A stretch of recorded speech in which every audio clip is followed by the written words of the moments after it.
Isipin mo ang isang dalagitang high school student na ang tanging nais tuwing umaga ay ang makarating sa eskwelahan ng payapa. Ngunit bigla, kailangan niyang harapin ang mga nakaunipormeng alagad ng batas na dapat sana ay nagpoprotekta sa kanya. Sa halip, sila pa ang nanulak, nanakot at kumamkam ng kanyang mga kagamitan. Sila, na akala mo'y madaling patahimikin at supilin. Ngunit sino ang mag-aakala na sa likod ng simpleng uniporme ng paaralan na iyon ay isisilang ang isang katapangang hindi nila inaasahan? Isang maliit na katapangan na magpapasiklab sa isang malaking alon, yayanig sa mga pader ng inhustisyang matagal ng hinayaang nakatayo. Ito ang kwento ng isang maliit na tapang na umusbong sa mga lansangan, sa puso ng mga ordinaryong mamamayan tungkol sa isang tinig na tumangging manahimik.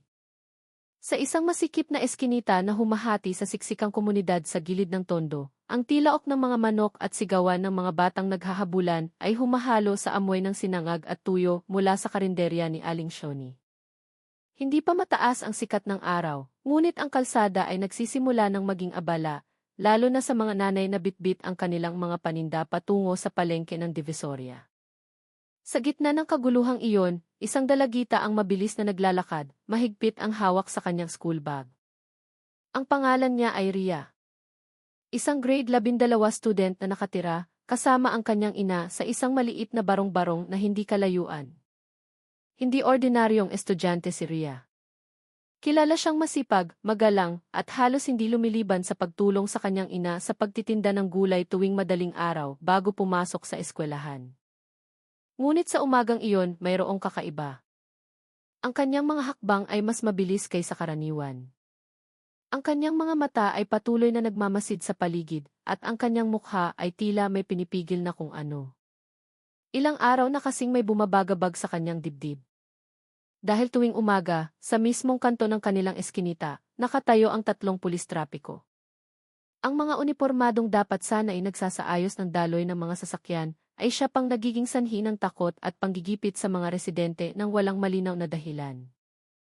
Nay, nandyan na naman sila, bulong ni Ria habang tinutulungan ang kanyang inang si Aling Minda na isakay ang mga kaing ng gulay sa isang pedicab. Si Mang Jamil, tinulak kanina kasi ayaw magbigay ng tong. Si Aling Minda ay marahang tumango lamang na para bang ayaw ng palakihin pa ang usapan. Huwag kang makikialam dyan, anak ha? Mga ordinaryong tao lang tayo. Ang makaiwas sa gulo, malaking biyaya na. Ngunit hindi mapakali si Ria. Sa eskwelahan, lumilipad ang kanyang isip. Pinanood niya ang isang video sa kanyang cellphone, isang lihim na kuha ng isang residente na nagpapakita sa ginagawa ng mga pulis. Ang walang dahilang pagkuha ng lisensya, ang mga pananakot at minsan, pati na ang pananakit. Paulit-ulit nang naibahagi ang video sa group chat ng kanilang barangay, ngunit walang anumang tugon mula sa mga kinaukulan. Nakaramdam si Ria ng galit, takot at pagkalito ng sabay-sabay. Kinagabihan, nilakasan niya ang kanyang loob na kausapin si Kapitan Alvarez, ang kanilang barangay captain. Nanginginig ang boses, isinalaysay niya ang lahat ng kanyang nakita at ipinakita ang video na nakuha niya. Tumangutango si Kapitan Alvarez, saka tumingin sa kanya na may pag-aalinlangan sa mga mata. Ria, maganda ang intensyon mo, pero malaking problema yan. May mga backer ang mga yan. Kapag ginalaw natin, baka tayo pa ang balikan. Tumingin si Ria ng diretso sa kapitan. Pero Kap, kung lahat po tayo mananahimik, hanggang kailan sila magpapatuloy? Nang gabing iyon, hindi makatulog si Ria. Paulit-ulit niyang pinanood ang video, tinitimbang ang kanyang susunod na hakbang. Alam niyang may panganib, ngunit alam niya ring ang pananahimik ay hindi isang pagpipilian. Kinabukasan, nagpasya siyang i-upload ang isang maikling clip ng video sa social media gamit ang isang anonymous na account. Sumulat siya, gusto lang po naming pumasok sa eskwelahan ng ligtas. Bakit kailangan naming matakot sa sarili naming kalsada? Agad na kumalat ang video. Dumagsa ang mga komento mula sa mga netizen at mga aktivista na nagtag sa opisyal na account ng Philippine National Police.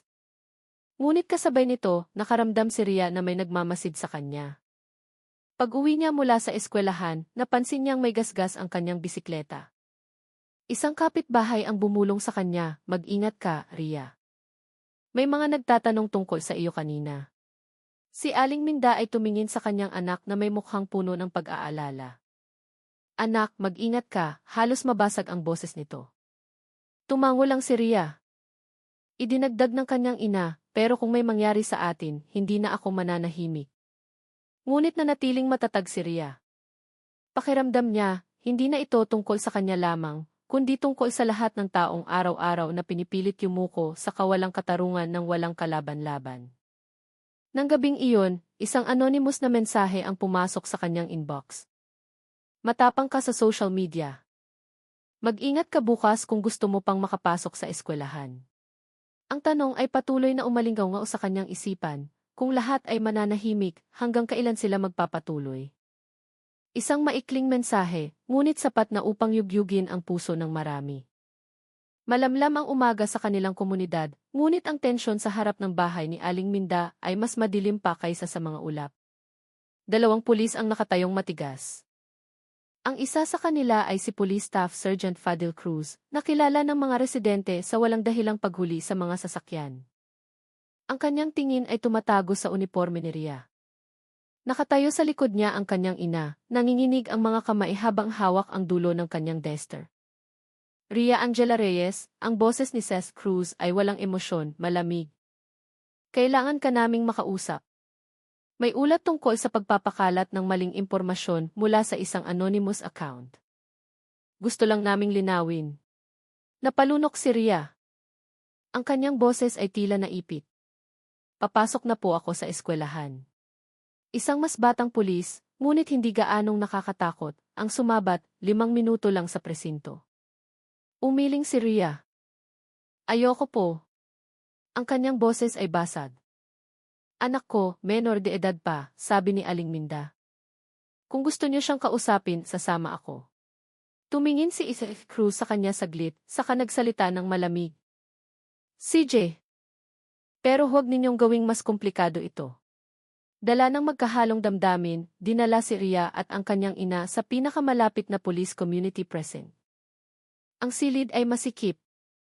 Ang ilaw ng fluorescent ay kumukurap, malayo sa mga palangiting mukha sa poster na may nakasulat na to serve and protect. Isang opisyal na nagngangalang Police Lieutenant Leo Santos ang pumasok, umupo sa harap nila habang hawak ang isang brown folder.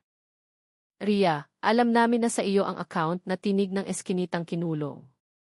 Ang video mo ay maaaring magdulot ng gulo. Pwede itong ituring na provokasyon. Itinaas ni Ria ang kanyang ulo. Nanginginig ang kanyang boses ngunit matatag. Gusto ko lang pong malaman ng mga tao kung ano ang totoong nangyayari. Dahan-dahang tinapik ni Espo Santos ang mesa. Nanliit ang kanyang mga mata. Kung gusto mong maging bayani, huwag sa social media. May proseso. Maaari naming ituring ito na paglabag sa cybercrime law. Alam mo ba iyon? Hinigpitan ni Aling Minda ang hawak sa kamay ng kanyang anak, pinipigilan ang pagtulo ng luha. Tumingin si Ria ng diretso, kahit na nagsisimula ng sumikip ang kanyang paghinga. Pagkatapos ng halos 2 oras na interogasyon, pinayagan na silang umuwi. Ngunit hindi ito natapos ng walang banta. Huwag mo nang ulitin. Minomonitor namin kayo. Lahat ng ito ay maaaring magkaroon ng malubhang kahihinatnan. Mabilis na kumalat ang balita tungkol sa investigasyon sa account na tinig ng eskinitang kinulong. Sa kabalintunaan, lalo itong nagpa-viral sa account. Dumagsa ang mga komento ng suporta. Ilang lokal na mamamahayag ang nagsimulang magsulat ng mga artikulo. Anonymous account, ibunulgar ang talamak na kotong. Ngunit kasabay nito, lalong tumindi ang panggigipit. Sa eskwelahan, nagsimulang iwasan si Ria ng ilang mga kaibigan na takot madamay. Tinawag siya ng kanilang guidance counselor, tinanong kung gusto niya munang mag-leave. Umiti lamang si Ria ng mapait at umiling. Sa gitna ng kalituhan, isang batang babae ang dumating sa kanilang bahay. Ipinakilala niya ang sarili bilang si Atty. Lorna Di Malanta, isang abogado mula sa Bantay Katarungan, isang human rights law group. Alam ko kung sino ka, Ria, at alam kong ang tapang mo ay hindi biro. Kung papayag ka, handa kaming magbigay ng legal na tulong. Nag-alinlangan si Ria at ang kanyang ina, ngunit sa huli ay tinanggap nila ang alok. Sa gabay ng Bantay Katarungan, Isinulat ni Ria ang kronolohiya ng mga pangyayari, nangalap ng ebidensya, at sa unang pagkakataon, naramdaman niyang hindi siya nag-iisa. Ngunit hindi tumigil ang mga pulis. Gabi-gabi may naririnig silang tunog ng motor na humihinto sa harap ng kanilang bahay. Lalong dumalas ang mga anonymous na mensahe. Akala mo ba makakapagtago ka sa likod ng abogado? Maging ang mga kapitbahay ay nagsimulang umiwas, takot na masangkot sa gulo. Ang kasukdulan ay ng isang umaga, umuwi si Aling Minda mula sa palengke na putlang-putla ang mukha. Ang kanyang paninda ay itinaboy, ang kanyang pwesto ay giniba ng mga City Hall enforcers sa dahilan ng clearing operations. Napaupo siya sa sahig, nanlalambot ang mga tuhod. Niyakap agad ni Ria ang kanyang ina. Mahigpit. Ito ang ganti nila sa atin, nak, bulong ni Aling Minda. Sa gitna ng kawalan ng pag-asa, nagbigay ng payo si Atty. Di malanta ng may matatag na boses.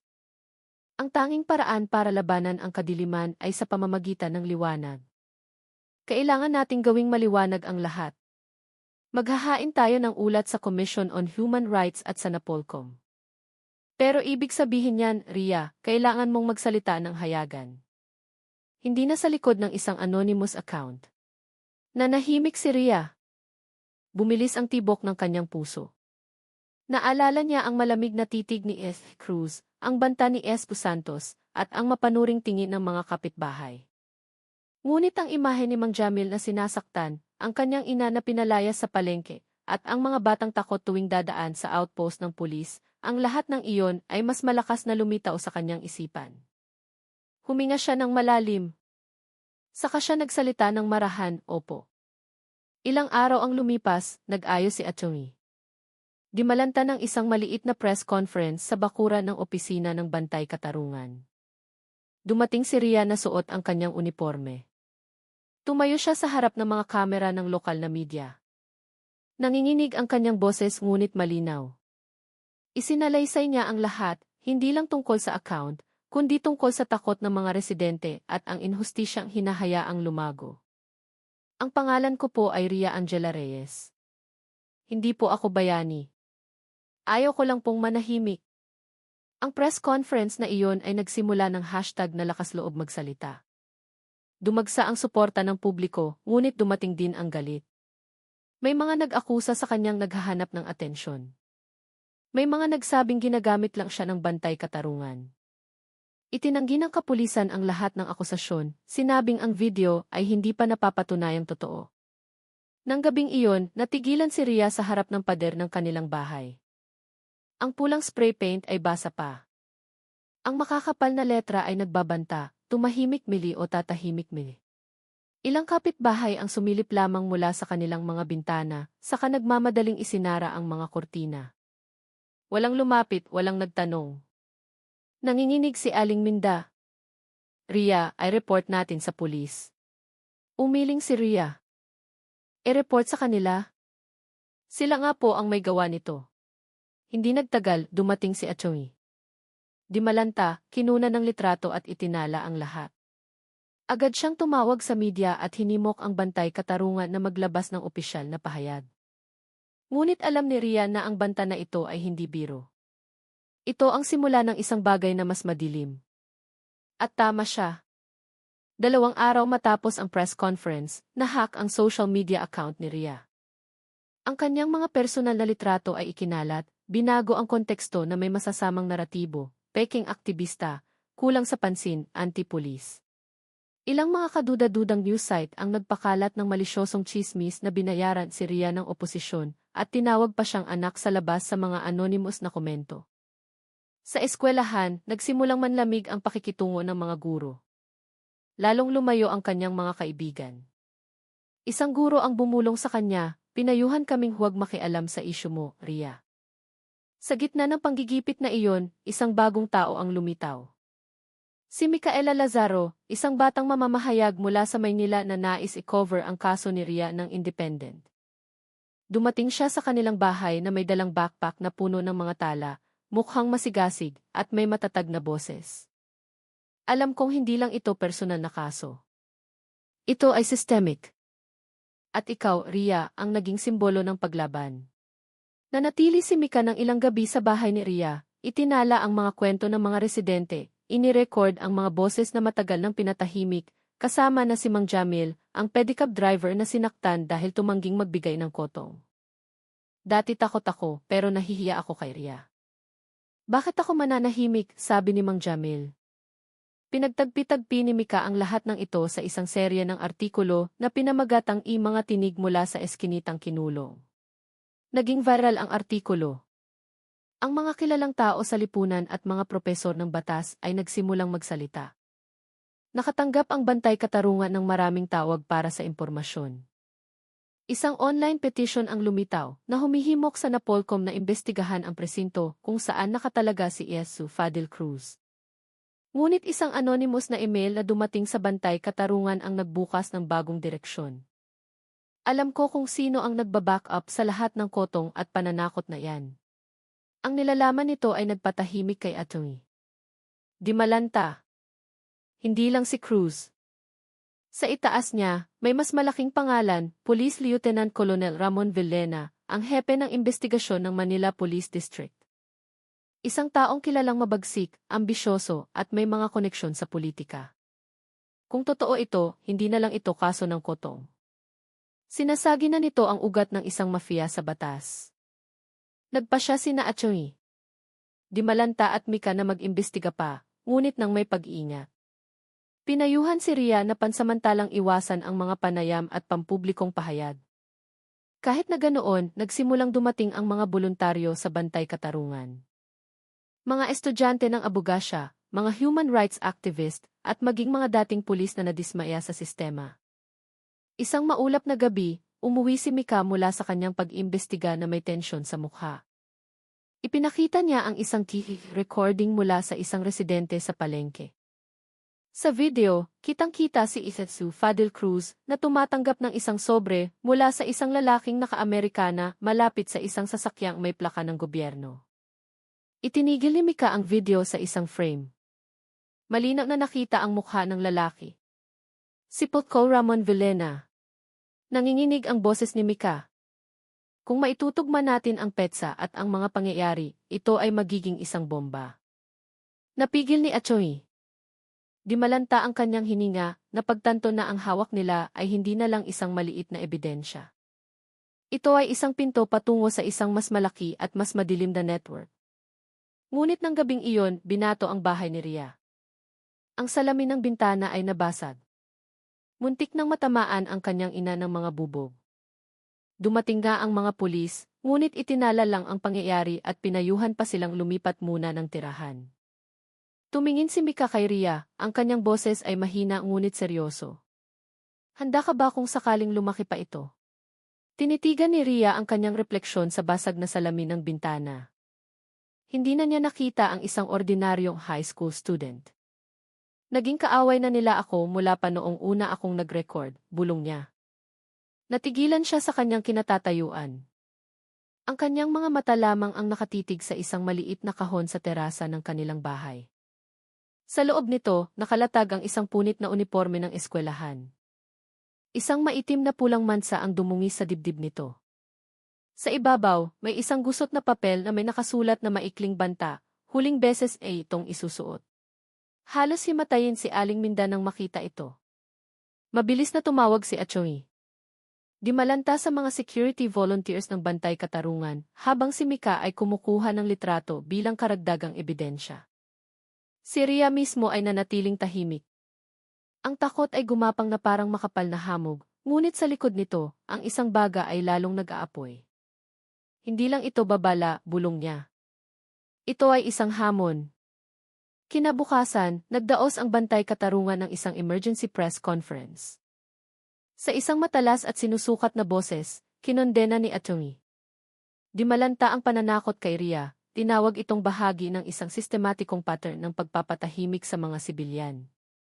Si Ria ay hindi isang kriminal. Siya ay isang mamamayan na naglakas loob magsalita, at ang tinig na iyon ay hindi dapat patayin. Matindi ang naging reaksyon ng publiko. Ang hashtag na protektahan si Ria ay naging trending sa social media. Ang mga estudyante ay nagrally sa Mendiola, sa Diliman hanggang sa Cebu.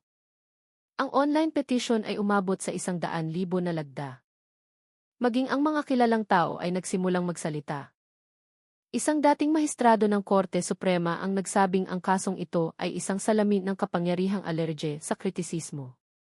Ngunit sa likod ng entablado, lalong tumindi ang panggigipit. Nakatanggap ng mga anonymous na tawag ang opisina ng Bantay Katarungan. Ang mga voluntaryo ay nakaramdam na sinusundan at si Rhea mismo ay nagsimulang makatanggap ng mga text message na nagbabanta.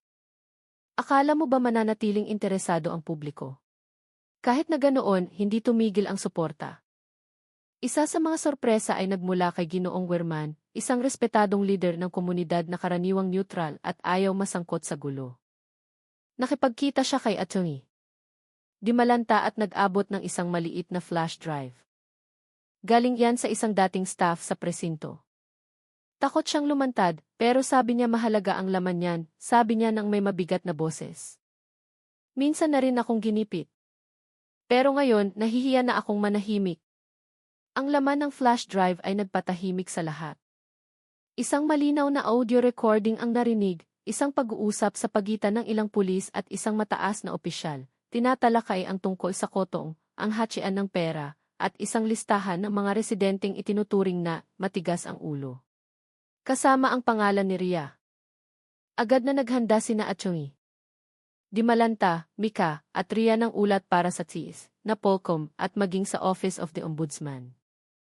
Ngunit alam nilang kung hindi agad ito ilalabas sa publiko, maaari itong mawala na lang. Kaya't nag-publish si Mika ng isang serye ng investigative article na pinamagatang ang kadena ng katahimikan sa likod ng kotong. Sa isang mahinahon ngunit matalim na estilo, ibinunyag niya ang pattern ng kapangyarihan, binanggit ang mga pangalang sangkot, at nagpakita ng mga sipi mula sa audio recording. Napakalaki ng naging tugon ng publiko. Naging viral ang artikulo sa loob lamang ng isang gabi. Ilang mga istasyon ng DC ang agad na nag-imbita kina Atty. Dimalanta at Mika bilang mga resource person. Isang akademiko sa batas ang nagsabing ang kaso ni Rhea ay ang key boiling point ng kawalang katarungan sa Pilipinas.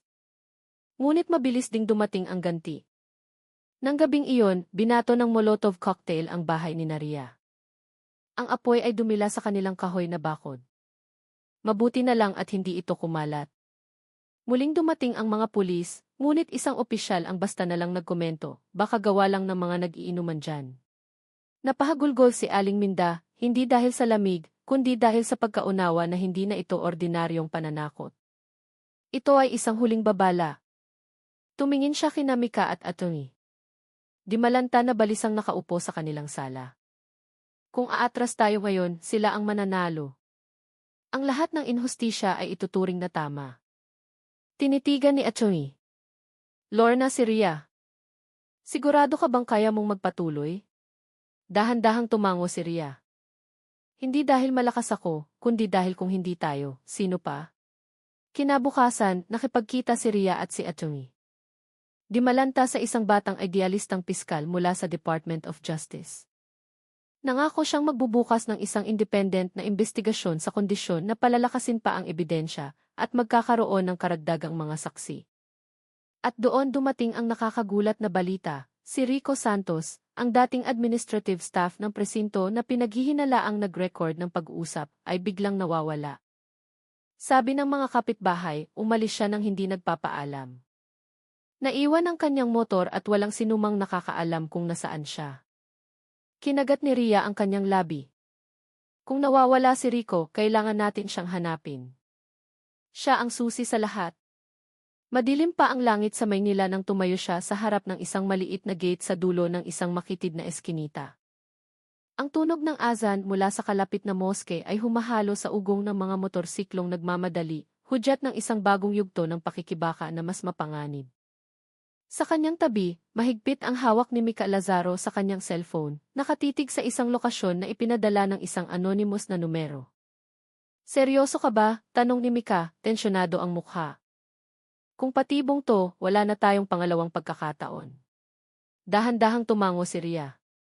Pero kung hindi tayo pupunta, baka habang buhay nang mawala si Rico Santos. Nagkasundo silang dalawa lang ang pupunta. Tinutulan ito ni Atty.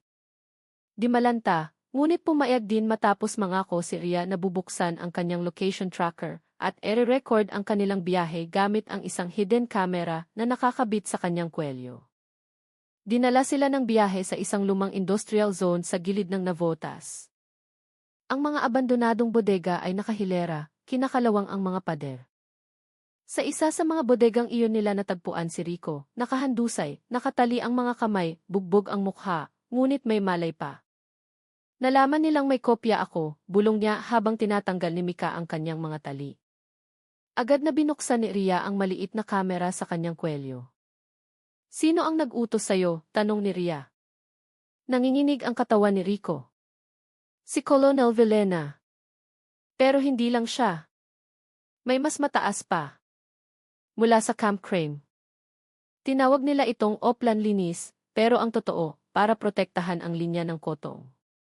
Kinumpirma ng pahayag na iyon ang matagal ng hinala ni Atty. Dimalanta. Hindi lang ito kaso ng ilang tiwaling pulis.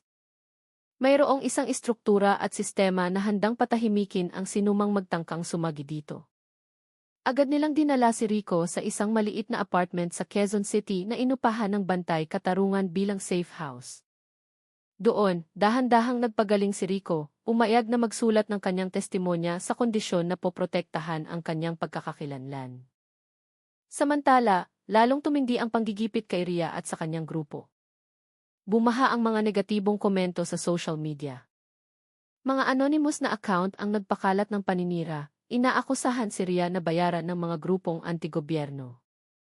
Ang kanyang mga lumang litrato noong high school ay minanipula na para bang dumalo siya sa isang marahas na rally. Si Aling Minda ay nagsimulang matakot lumabas ng bahay. Umiwas ang mga kapitbahay at ang mga bulungan ay umalingaw-ngaw. Ngunit hindi umurong si Rhea. Sa halip, bumuo siya ng isang mas matapang na plano. Dadalo siya sa isang forum ng barangay kung saan karaniwang nag-ulat ang mga pulis ng kanilang mga nagawa.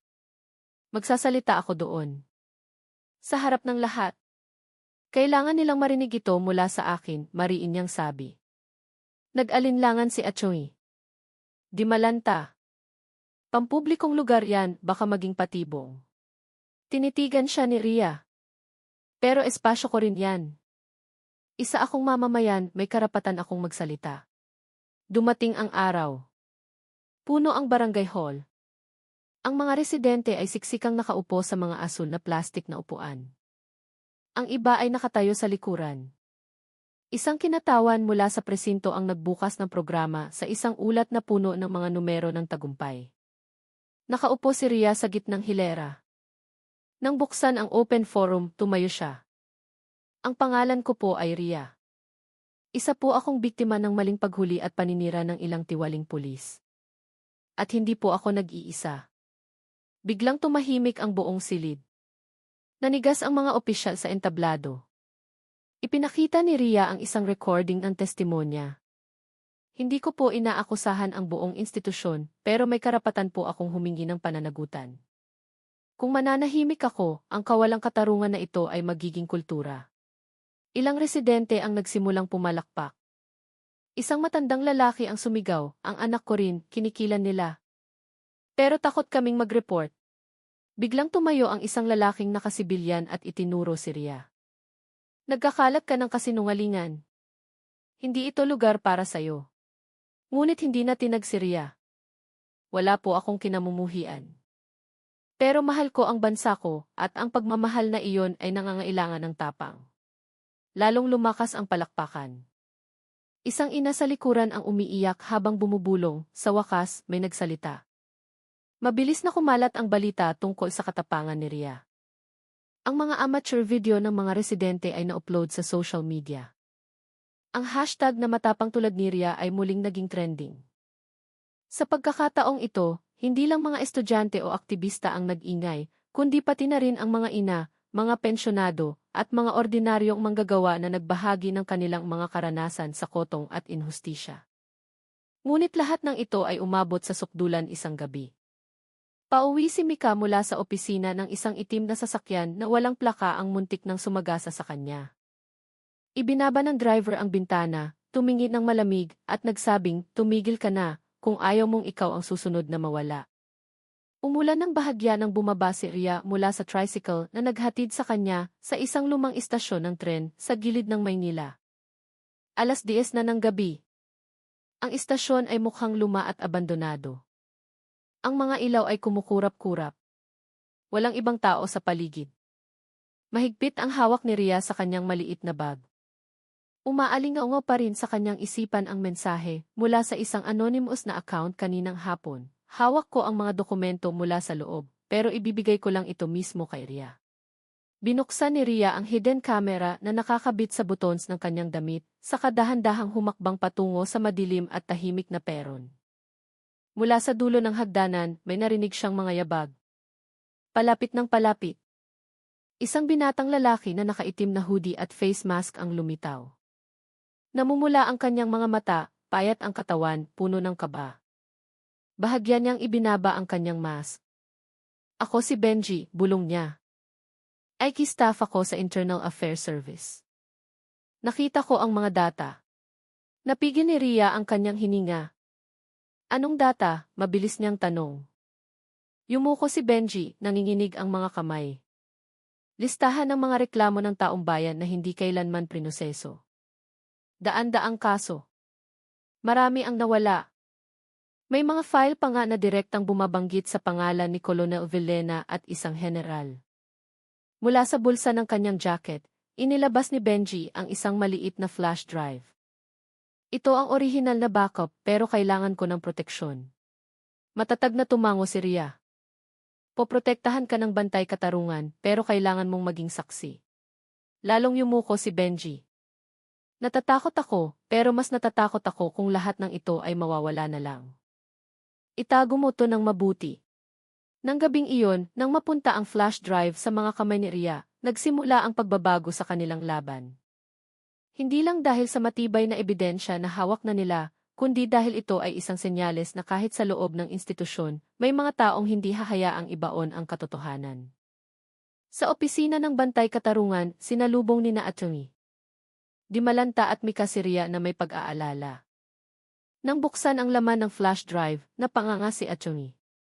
Dimalanta. Mas malaki ito kaysa sa inaakala natin.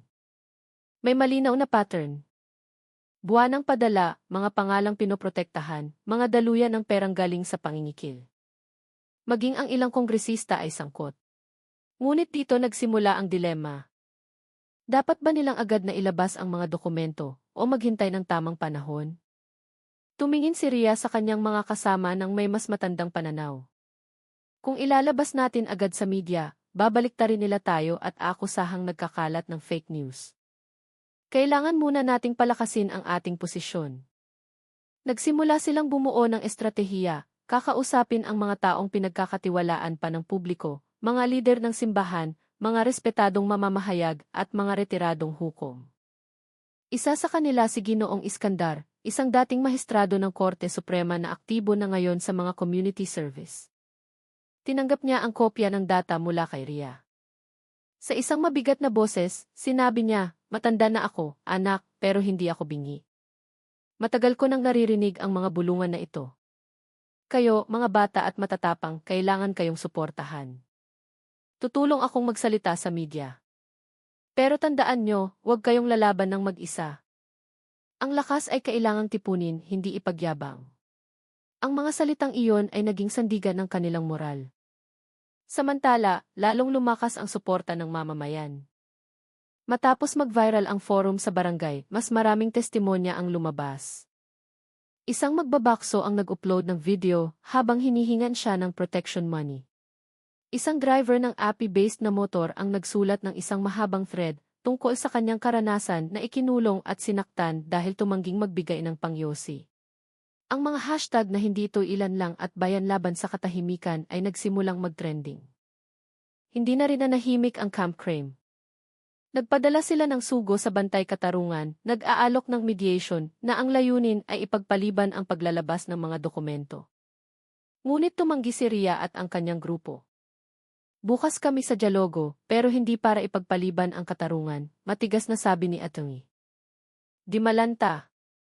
Sa isang talk show sa telebisyon, inimbitahan si Ria bilang pinakabatang tagapagsalita.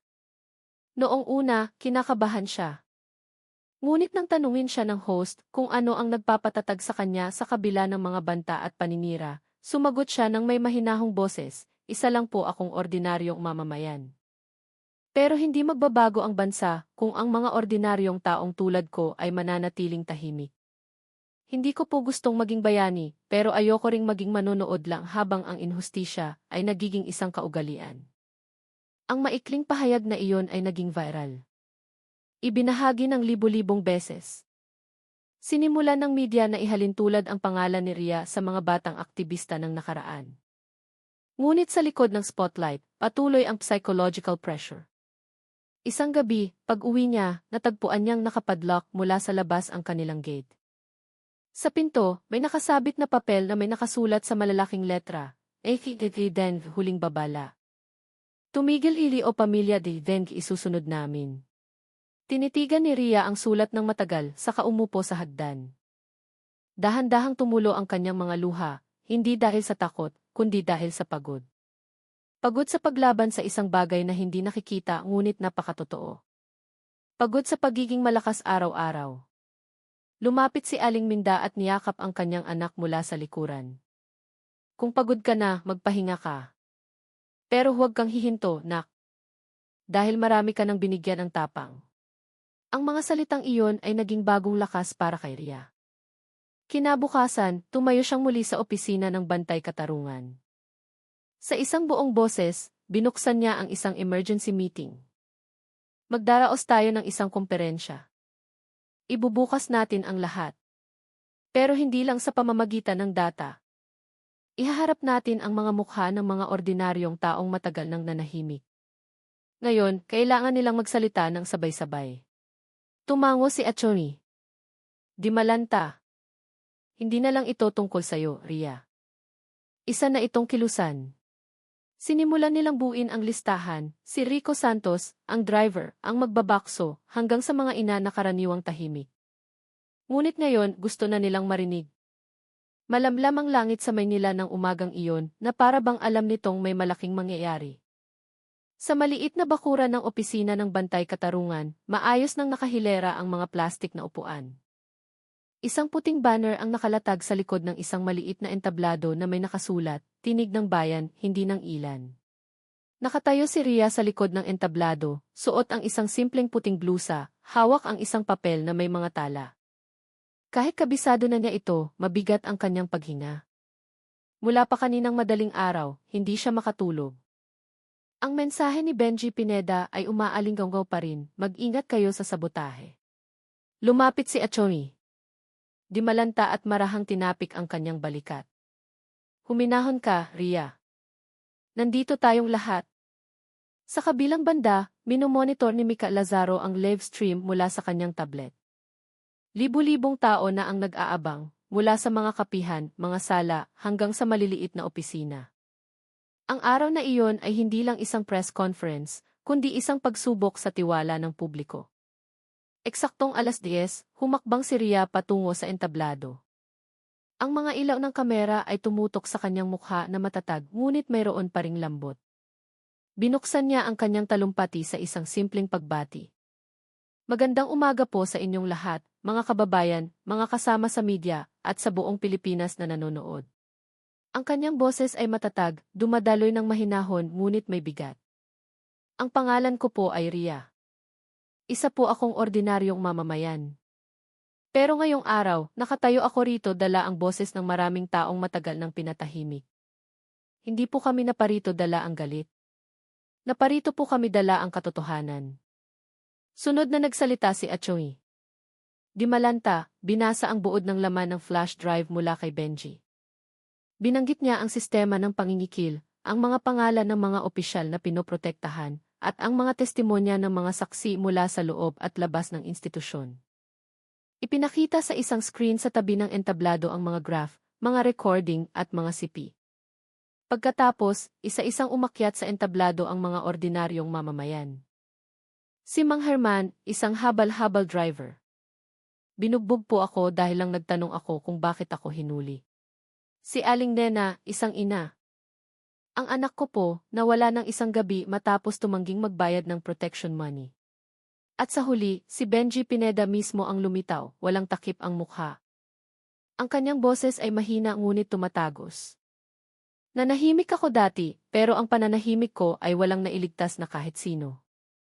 Nang bumalik si Ria sa entablado upang tapusin ang programa, biglang may sumigaw mula sa mga manonood, "Hoy! Gusto niyong pabagsakin ang gobyerno?" Isang lalaking nakaitim na polo ang sumugod, sinusubukang agawin ang mikropono. Pinigilan siya ng mga staff ng Bantay Katarungan, ngunit ang mukhang iyon ay hindi banyaga. Nakilala siya ni Ria, nakita na niya ang lalaking iyon sa presinto noong una siyang ikinulong. Sandaling nagkagulo. Nag-agawan ang mga mamamahayag. Ngunit nanatiling nakatayo si Ria, mahigpit ang hawak sa mikropono. Sa isang malakas na boses, sinabi niya, kung ang katotohanan ang magpapabagsak sa isang institusyon, hindi po ang katotohanan ang mali, kundi ang institusyon. Ang pangungusap na iyon ay mas malakas pa kaysa sa sigaw. Tumahimik ang lahat, sa kadahan-dahang pumalakpak. Ang maliit na insidenteng iyon ay lalo pang nagpa-viral sa live stream. Ang video ay inulit-ulit sa telebisyon, mabilis na kumalat sa social media. Naging trending ang pangalan ni Ria. Ngunit ang tagumpay na iyon ay pansamantala lamang. Nang gabing iyon, ang Bantay Katarungan ay inatake, hindi pisikal, kundi digital. Nahack ang kanilang website, nawala ang data ng mga donasyon, nabura ang mga email. Nagpanik si Mika. Inaatake tayo mula sa loob. Hindi ito ordinaryong hacker. Idinagdag ni Achoy. Di malanta ng may hinala, alam nilang sentro tayo ng atensyon. Hindi sila makakagalaw sa kalsada, kaya gusto nila tayong paralisahin mula sa loob. Ilang mga kasamahan sa Bantay Katarungan ang nagsimulang umatras, nag-aalala para sa kanilang mga pamilya. Kasabay nito, dahan-dahang binabaliktad ng media ang naratibo. Sa isang programa sa telebisyon, isang legal expert ang nagkomento, ang mga kabataang tulad ni Ria ay hindi pa hinog sa pag-unawa sa batas. May mga proseso na dapat igalang. Kumalat din ang mga anonymous na artikulo, sino ang nasa likod ng mga batang aktivista. Sa isang emergency meeting, nakaupo si Ria sa likuran, pagod ang mukha. Nagkamali ba tayo ng hakbang, bulong niya. Tinitigan siya ni Atty. Di malanta. Hindi, Ria. Masyado tayong mabilis umangat at ayaw nila yon. Idinagdag ni Mika, iyon mismo ang senyales na takot sila. Hindi kanila mapatahimik, kaya ang naratibo ang inaatake nila. Nang hapong iyon, naglakad si Ria mag-isa sa isang maliit na parke malapit sa kanilang bahay. Umupo siya sa isang bangko, pinagmamasdan ang mga puno at ang langit na nagsisimulang maging kahel. Sa tabi niya, umupo ang isang matandang babae na nakasuot ng barot saya. Mainit, ano, Hisha? Tanong ng matanda. Ngumiti si Ria ng mapait. Opo, Nay. Sobrang init. Tumingin sa kanya ang matanda ng may pagmamahal. Alam mo, noong kabataan ko, ang magsalita lang ay sapat na para makulong ka. Ngayon, nakakapagsalita ka na, napapakinggan ka. Huwag mong sayangin ang pagkakataong iyan. Yumuko si Ria. Ang kanyang boses ay mahina. Pero isa lang po akong tao. Umiling ang matanda.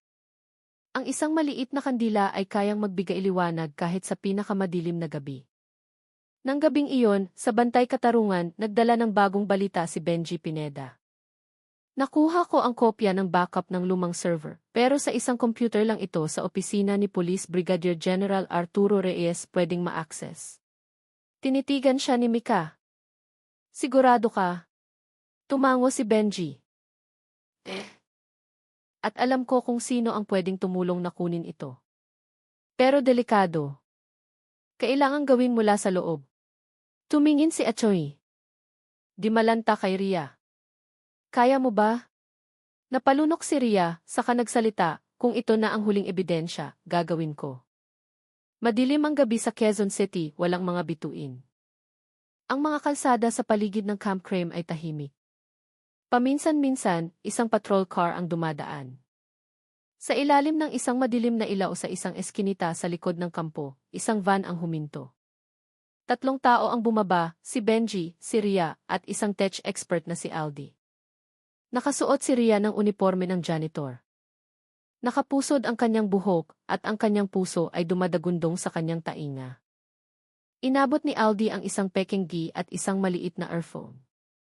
Mayroon ka lang 17 minuto, ang boses ni Benji ang narinig niya sa earphone.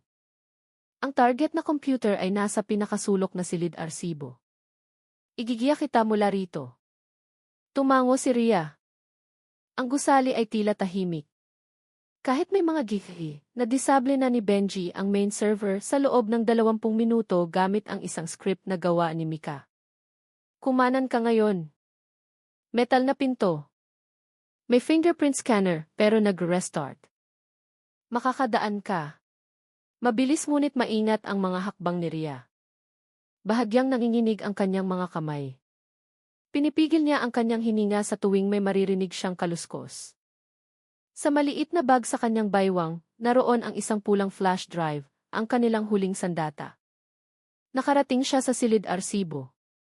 Bahagyang bukas ang pinto.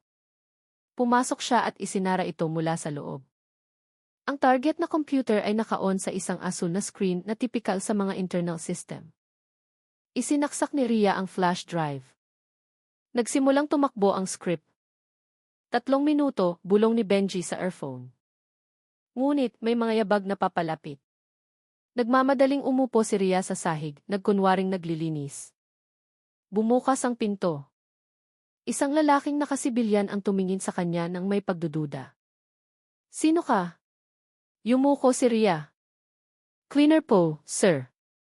May special request po, kailangang linisin ang mga lumang file. Tumango lang ang lalaki. Huwag kang magtatagal. Madalas gamitin ang kwartong to.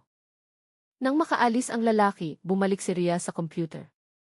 70% na, nagmamadaling sabi ni Benji. Tapos na. Inalis ni Rhea ang flash drive at nagmadaling pumunta sa pinto. Ngunit biglang tumunog ang alarma. Shit! May nakapansin na pinatay ang sistema, sigaw ni Benji. Emergency exit sa dulo ng pasilyo. Bilis! Tumakbo si Rhea, basa ng malamig na pawis ang kanyang mukha. Mula sa likuran, narinig niya ang mga sigaw at mabibigat na yabag. 2 hakbang sa bawat baitang ang ginawa niya pababa ng hagdan. Binuksan ni Aldi ang pinto sa ibaba at hinila siya palabas. Tumalon sila sa van na nakastart na at humarurot palayo, halos mabangga ang isang patrol na motor sa kanto.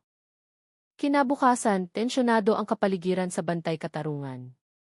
Lahat ay nagtipon. Binuksan ni Mika ang laptop, ikinonekta ang data sa isang malaking screen. Ito ang listahan ng mga lihim na operasyon, nanginginig ang kanyang boses. Nakasaad dito ang daloy ng pondo sa mga hindi kilalang account, mga bayad para sa suhol, pagtatakip ng mga kaso, at maging ang pagkawala ng mga tao. Tumayo si Attorney. Di malanta. Kailangan nating ilabas ito sa publiko, pero hindi natin kaya ng mag-isa. Kailangan natin ng proteksyon. Tumango si Benji.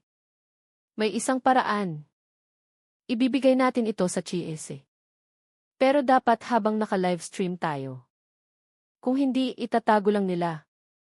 Nang gabing iyon, nagdaos ang bantay katarungan ng isang emergency livestream sa 5 digital platform. Inilabas ang data kasama ang isang video ng testimonya ni Rico Santos. Ang kanyang mukha ay puno ng pasa ngunit ang kanyang boses ay matatag. Saksi po ako. Sinaktan si Rhea, pinahiya, pero hindi siya sumuko. Matagal ko na pong tinago ito. Sumabog ang internet. Ang live stream ay pinanood ng milyon-milyong tao sa loob lamang ng 12 oras. Maging ang mga international human rights group ay nagbigay ng pansin. Napakalaki ng naging epekto. Kinabukasan, nagpadala ang Commission on Human Rights ng isang subpoena kay Pigen Arturo Reyes. Ang media na dating umaatake sa kanila ay bumaliktad. Maging ang ilang kilalang VC host ay humingi ng paumanhin sa ere. Inimbitahan si Rhea na magsalita sa isang morning show. Dumating siya suot ang isang simpleng bestida. Mahinahon ang kanyang ngiti. Hindi po ako bayani, sabi niya ng mahina ngunit may diin. Ayaw ko lang pong manahimik. Dahil kapag ang pananahimik ay naging kaugalian, ang inhustisya ang magiging kultura. Yumanig ang kanyang mga salita sa buong studio. Hindi nagtagal, tinanggal sa pwesto si Pijen Reyes at inimbestigahan. Si Paul Villena ay inilipat at ikinulong dahil sa pag-abuso sa kapangyarihan. Ang data na inilabas ng Bantay Katarungan ay naging basehan para sa isang internal na reporma sa isang hapon, nakaupo si Ria sa isang bus stop, bumalik sa kanyang normal na buhay. Sa kabilang kalsada, isang ina ang nagpapasuso sa kanyang sanggol. Isang dalagita ang tumitig sa kanya. Ate Ria, ikaw yung nasa di ba? Tanong ng dalagita ng may paghanga. Ngumiti si Ria. Ako nga. Bakit? Namula ang dalagita, saka nagsalita, salamat po. Dahil sa inyo, gusto ko na pong mag-aral ng abogasya. Tinitigan siya ni Ria at nag-iwan ng isang payo, huwag kang matakot na maging tama, kahit na ang mali ay madalas na mas maingay. Isang taon ang lumipas, isang imbitasyon ang dumating sa email ng Bantay Katarungan. Inanyayahan si Ria na magsalita sa isang ASEAN forum tungkol sa social justice at ang papel ng kabataan. Habang paakyat siya sa entablado, bumalik ang kanyang mga alaala noong siya ay kinulong at sinaktan. Ngunit ang lahat ng sakit na iyon ay naging pundasyon. Dahil ang pagbabago ay madalas na isinisilang mula sa katapangan ng isang taong tumangging manahimik. Sa likod ng mga kamera at ingay ng social media, mayroong isang dalagitang dating mag-isang nakatayo sa isang madilim na selda. Si Ria ay isang ordinaryong tao lamang sa isang makapangyarihang sistema, ngunit pinili niyang huwag yumuko. Sa kanyang maliit na hakbang, sinindihan niya ang isang apoy na dahan-dahang nagbigay liwanag sa isang madilim na silid na tinatawag na inhustisya. Ang kwentong ito ay nagpapaalala sa atin na ang katapangan ay hindi laging nagmumula sa lakas, kundi sa isang pusong tumatangging manahimik. Marahil hindi lahat ay maaaring maging bayani, ngunit lahat ay maaaring pumili na huwag maging manonood lamang. Dahil kapag ang isang tao ay naglakas loob magsalita, ang iba ay magsisimulang makinig, at ang pagbabago ay magkakaroon ng puwang upang umusbong. At sa huli, hindi ang entablado o ang mga kamera ang nagbigay kahulugan sa kwento ni Ria, kundi ang maliit na bakas na iniwan niya sa puso ng mga tao, isang simpleng katapangan na kayang yumanig sa mga pader ng kawalang katarungan. Marahil hindi agad nagbago ang mundo, ngunit mula ng araw na iyon, mas maraming tinig ang naglakas loob na tumayo at sumunod sa kanyang mga yapak. Kung ikaw ay nasa isang daan sa pagitan ng pananahimik o pagsasalita, pagsuko o paglaban, alalahanin mo si Ria. At kung ang kwentong ito ay umantig sa iyong puso, ikalat mo ito sa mga taong maaaring nangangailangan ng